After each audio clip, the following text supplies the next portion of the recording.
were brought to these shores. And we are fighting wickedness in high places. When you can put your knee on a man's neck and hold it there 8 minutes and 46 seconds, that's not even normal to a civilian, less known to a police officer. Try when you go home to put your knee down on something and hold it there that long. You got to be full of a lot of venom, full of something that really motivates you to press down your weight that long and not give out. And to think that you're certified by the state to carry a badge and a gun and you got all of that in you means that we have permitted people to become officers of the law that ought to be somewhere else in society.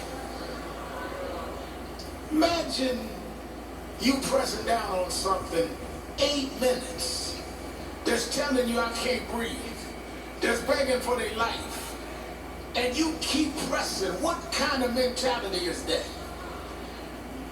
So how do we screen who police officers are?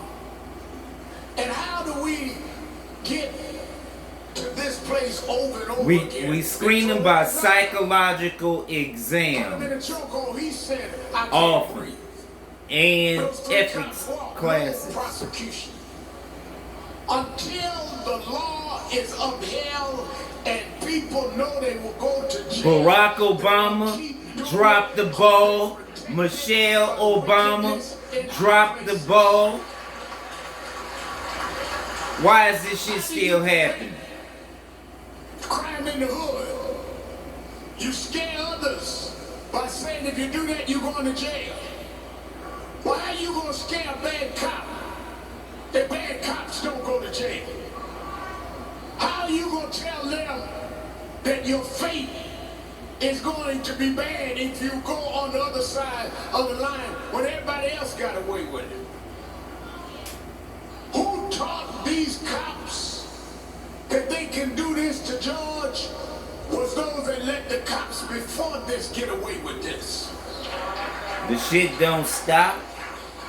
It and don't. When they have the highest level of government that excuses it. When some kids wrongly start violence, that this family don't condone and none of us do. The president talks about bringing in the military, but he not said one word about 8 minutes and 46 seconds of police murder of George Floyd. Oh, he said the family has my sympathy and all of this. He didn't give those on other situations his sympathy. He challenged China on human rights. But what about the human right of George Floyd? The signals that we're sending is that if you are in law enforcement, that the law doesn't apply to you. And I'm telling you that's that the true. law ought to especially apply to you. I got 400 pages because of complaints, legit. Special powers that others don't have. We don't have a badge representing the state. We don't have a gun we're carrying. We have not gone through training. We should expect more from you. And if you break the law, you ought to be expected to pay an even higher price. Because you know better and you swore not to do that.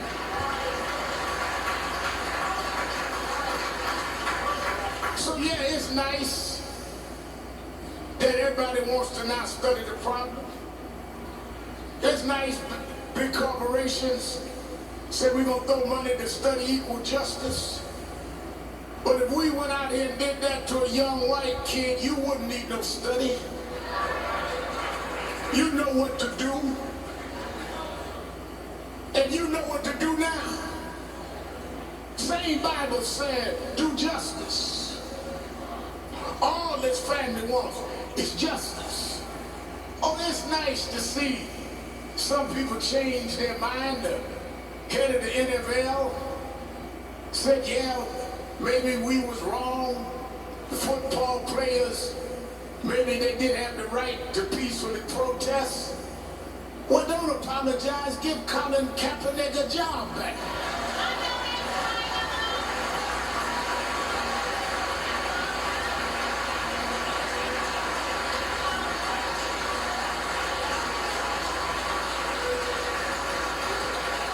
Don't come with some empty apology.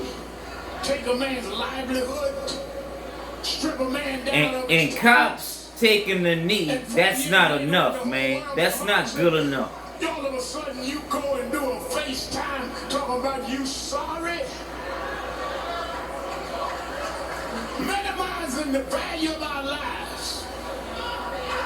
You sorry, then repay the damage you did to the career you stood down. Because when Colin took a knee, he took it for the families in this building. And we don't want an apology. We want him repaid. Restored.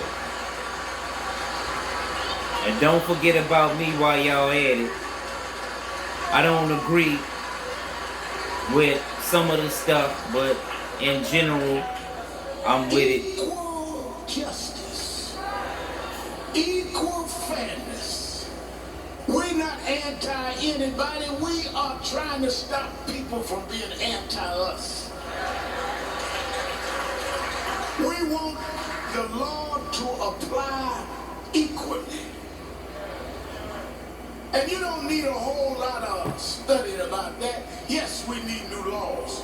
Yes, the Congress has stepped up. The Congressional Black Caucus has come. Yes, we need to close these no-knock laws. Yes, we need to stop where policemen can just say based on what they fought, they can use lethal force. Yes, we need residency requirement. All of what they propose is what we need. But we have enough right now to prosecute policemen and hold somebody down 8 minutes and 46 seconds. Man said to me, I think a lot of people are confused. I was working out. I get to work out in the morning. Man said to me, white fella in the place I was working out, said, Reverend Al, I see you on TV and you always talking about race. I said, yeah. He said, but haven't we come a long way? I said, yeah, but you got to understand how far we have to go. And you got to understand how deep it is. He said, what do you mean? I said, about 8, 9 years ago, newspaper in New York did a background on my family. And they found out, Dr. Wright, that my great-grandfather was a slave in Ellenville, South Carolina. I went down there with the newspaper and other press, and we went to the graveyard. And my great-grandfather was owned by the family of Strom Thurmond, the segregationists. And I went to the white church, the First Baptist Church, and in the graveyard there was the tombstones. And the whole I'd say about a quarter of the cemetery, the tombstones being crumpled was Thurmond's and Sharptons.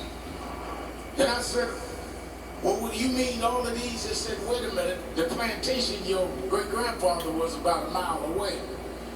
They buried the slaves there, they only put pebbles over their graves. So it occurred to me that every time I write my name, sir, that is not my name. That's the name of who owned my great-grandfather. That's how deep race is, that every time I write my name, I'm writing American history of what happened to my people. I can't talk about what my great-grandparents did. They were enslaved, and we're still being treated less than others. And until America comes to terms with what it has done and what it did, we will not be able to heal because you are not recognizing the wound. I agree.